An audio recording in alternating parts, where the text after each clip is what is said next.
Olá, amigos! Este é o Escola Aberta, uma série de aulas sobre cultura oral e simbólica tradicional luso-afro-brasileira.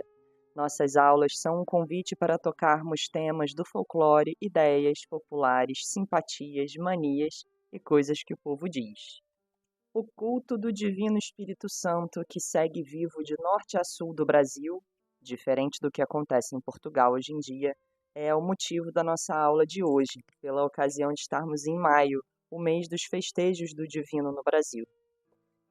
Em 2021, o professor Loriel Rocha gravou um programa de web rádio, o Culturas e Identidades, sobre a difusão do culto do Divino Espírito Santo pelas ordens do Templo e de Cristo. A aula é bastante completa porque ele analisa um artigo com o mesmo título do programa, de autoria da senhora Paula Figueiredo, que foi publicado numa coletânea da Zéfiro, intitulada O Legado das Ordens do Templo e de Cristo em Portugal. E na nossa última aula, em que falamos também sobre a festa do Divino, ficou um link de indicação para um episódio do Escola Aberta, de 2016, em que o professor Loriel explica as origens da festa do Divino e como não há relação com o que a historiografia comum divulga. Então, a festa do Divino não tem absoluta relação com a Rainha Santa Isabel em Portugal. Dito isto, hoje nós vamos ouvir um artigo de notícia de 1969, publicado na Revista Brasileira do Folclore, na edição 24 da revista. Essa revista teve como diretor o senhor Renato Almeida e redator-chefe o senhor Vicente Salles. E o redator-chefe nessa notícia publicada faz uma crítica aos padres em defesa do folclore. Vamos a ela. O folclore e a religião. Durante muito tempo, certos padres bisonhos, sobretudo estrangeiros, se empenharam em afastar das festas religiosas brasileiras o aspecto folclórico, que, sem afetar a fé, testemunhavam a seu modo devoção e crença nos oragos festejados. Os grupos folclóricos frequentam entre nós os santuários de devoção onde apresentam como ex-votos suas demonstrações. Certos padres resolveram implicar.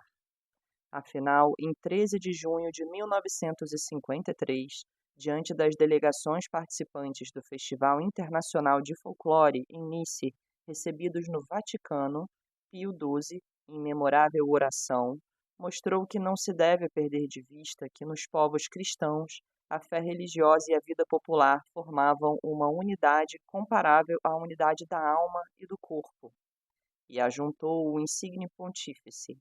Nas regiões onde esta unidade se conserva, o folclore não é, por conseguinte, uma sobrevivência curiosa de épocas transatas, mas uma manifestação da vida atual, que reconhece quanto deve ao passado e tenta continuá-la e adaptá-la inteligentemente às novas situações.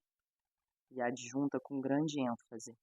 Graças à atividade dos grupos folclóricos, chamamos a atenção dos padres para esse trecho. Mantém-se ou revivem preciosos costumes. Por isso, é nosso dever louvar aqueles que, com competência e dedicação, se prestam a auxiliá-los e dirigir-lhes o esforço, a estimular-lhes as iniciativas e todos aqueles que lhes oferecem diretamente a sua colaboração. Finalmente, define o esforço folclórico.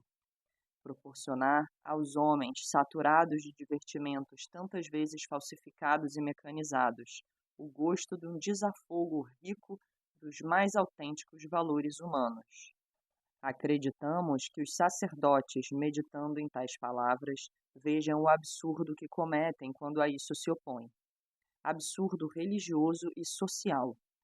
No Brasil, felizmente, grandes autoridades eclesiásticas se manifestaram no mesmo sentido das palavras de Pio XII, o cardeal Dom Jaime de Barros Câmara, do Rio de Janeiro, o cardeal Dom Carlos de Carmelo Mota, de Aparecida, que consente os grupos folclóricos de Moçambique e de Congos tomarem parte na procissão de São Benedito, e Dom José Joaquim, bispo diocesano de Vitória, no Espírito Santo, que fez uma edição dessa oração, experimentada, segura e inspirada no Sumo Pontífice Pio XII, numa contribuição cristã e patriótica em favor do desenvolvimento do folclore no nosso estado e no Brasil.